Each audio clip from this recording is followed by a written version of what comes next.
This is Engadget. Here's what's happening in the world of technology.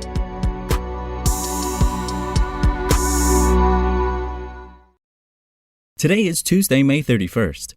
It seems Google just can't stop its upcoming hardware from showing up in the wild. Weeks after a Pixel Watch prototype was left at a restaurant, and before Google confirmed the device's existence, it appears someone tried to sell a Pixel 7 on eBay. The eBay listing for what certainly looks like a prototype Pixel 7 popped up on the Pixel subreddit, but it has since been taken down. The images that the seller posted didn't shed a ton more light on the device. The front looks similar to the Pixel 6, hole punch camera and all. The camera bar on the rear has 2 lenses as well. Take a closer look at one of the images, though, and you'll see something that might raise your eyebrows. In the reflection of the purported Pixel 7's rear is what looks like a Pixel 7 Pro, the device that the seller was using to take the pictures. This suggests that whoever the seller is, they had access to both models of the upcoming Pixel lineup. In the description, the seller claimed that Pixel 7 was running Android 13 with apps that are at the developmental stage. They said the phone has 128 gigabytes of storage and 8 gigabytes of RAM, and that they were selling it as is with no guarantees of any sort. The phone would have shipped from McKinney, Texas. Although Google announced the Pixel 7 and its Pro sibling at I.O., it'll be months before the devices, which will run on a second-gen Tensor chip, go on sale. Google will surely provide a more in-depth look at them at a hardware event, but given the leaks to date, we might already know every detail by the time Google formally shows them off.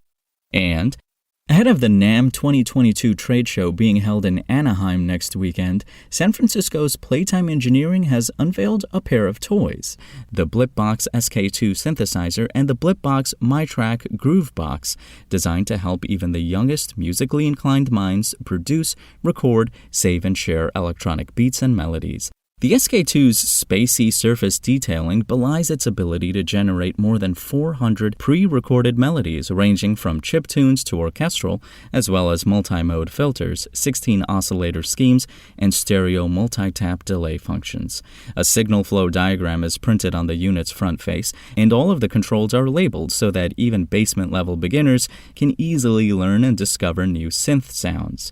Users will be able to export their tracks through a 1/4-inch audio out and import new sounds through the MIDI in. The MyTrack, conversely, is a kid-sized multi-track sampling device that uses a 5x5 grid of playpads to trigger beats and sequences. Think a toned-down Ableton Push 2.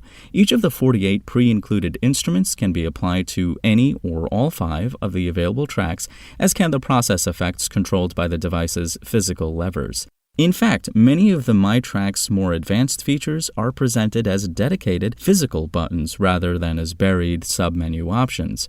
Additionally, those pre-packed sounds and sequences can be updated via USB-C to include new sets such as orchestra, hip-hop, jazz, rock, and EDM. An incorporated microphone allows your future Grandmaster Flash to explore the outside world in search of new sounds to capture and modulate. The MyTrack offers a 5-pin MIDI out port so that the device can connect to and control an SK2, while its USB-C port is class-compliant USB MIDI in and out, so you'll be able to use it with any Mac or Windows DAW. The SK2 will retail for $199 and be available in November 2022. The MyTrack will follow in Q1 2023 for $249. If you want to catch the latest tech news as it's happening, check out Engadget.com or tune in again every weekday.